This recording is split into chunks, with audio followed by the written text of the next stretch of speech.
Assalamualaikum warahmatullahi wabarakatuh. Berjumpa kembali di channel ini. Salam sejahtera untuk kita semua, terkhusus Bapak Ibu honorer di daerah di mana saja berada. Berikut akan saya sampaikan informasi terbaru terkait penegasan terbaru dari Kemenpan tentang pengalihan status honorer di daerah. Namun sebelumnya, kepada Bapak dan Ibu yang baru bergabung di channel ini, saya mengundang Bapak Ibu sekalian untuk menjadi sahabat profesi guru dengan cara subscribe dan aktifkan loncengnya untuk mendapatkan informasi terbaru dari channel ini. Seperti yang Bapak Ibu ketahui bahwa akhir-akhir ini sudah semakin banyak kita lihat Pemda mulai mengurangi tenaga honorernya, dan di Selasa semalam Bapak Ibu sekalian, Kemenpan RB mengeluarkan pernyataan terbaru terkait dengan penghapusan tenaga honorer. Pemda diminta jangan salah kaprah. Dikutip dari JPNN, Menteri Pendayagunaan Aparatur Negara dan Reformasi Birokrasi Pak Cahyokumolo kembali bersuara soal polemik penghapusan honorer. Beliau menegaskan surat edaran Menpan RB nomor B185 tahun 2022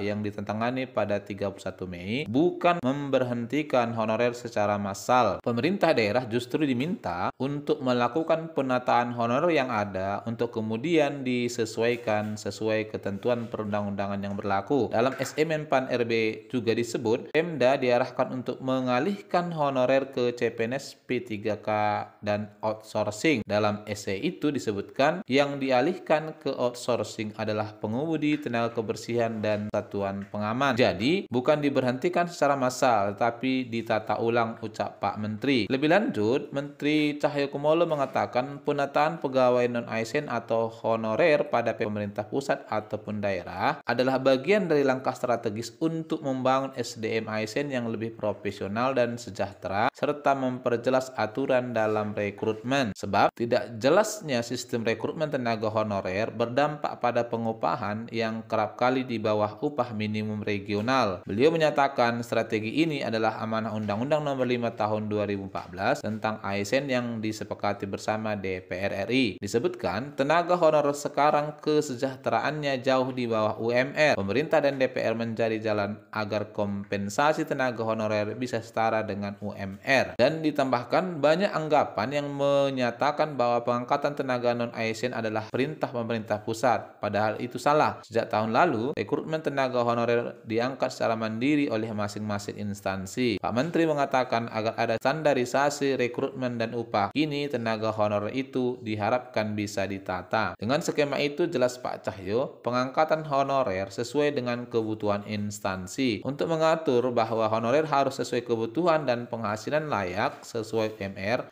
maka model pengangkatannya melalui outsourcing, yang saat ini statusnya honorer tidak langsung diberhentikan tahun 2023. Tenaga non-ASN tetap dibutuhkan, hanya pola rekrutmennya ke depan harus sesuai kebutuhan, mendapat penghasilan layak setidaknya sesuai UMR. Pemerintah juga disebutkannya mendorong tenaga honorer K2 atau tenaga non-ASN lain untuk ikut seleksi calon ASN. Seleksi ini bisa diikuti oleh tenaga honorer melalui jalur calon pegawai negeri sipil atau CPNS maupun pegawai pemerintah dengan perjanjian kerja sesuai dengan pemenuhan syarat masing-masing individu. Nah, inilah Bapak Ibu sekalian informasi terbaru, ya, sehingga kemudian daerah tidak semena-mena untuk memberhentikan atau merumahkan sebagian tenaga honorer yang sudah lama mengabdi kepada negara. Sebab tadi jelas disebutkan yang dialihkan ke outsourcing itu adalah untuk tenaga kebersihan, kemudian tenaga pengamanan. Dan disebutkan juga bahwa tahun 2023 bukan berarti tenaga honorer tidak dibutuhkan oleh pemerintah lagi, melainkan ditata pengelolaannya sesuai dengan kebutuhan instansi. Sehingga dalam hal ini tentu tidak berdasar kalau kemudian daerah ya secara sepihak memberhentikan tenaga honorer di daerah. Barangkali ini informasi yang saya sampaikan, semoga bermanfaat. Wassalamualaikum warahmatullahi wabarakatuh.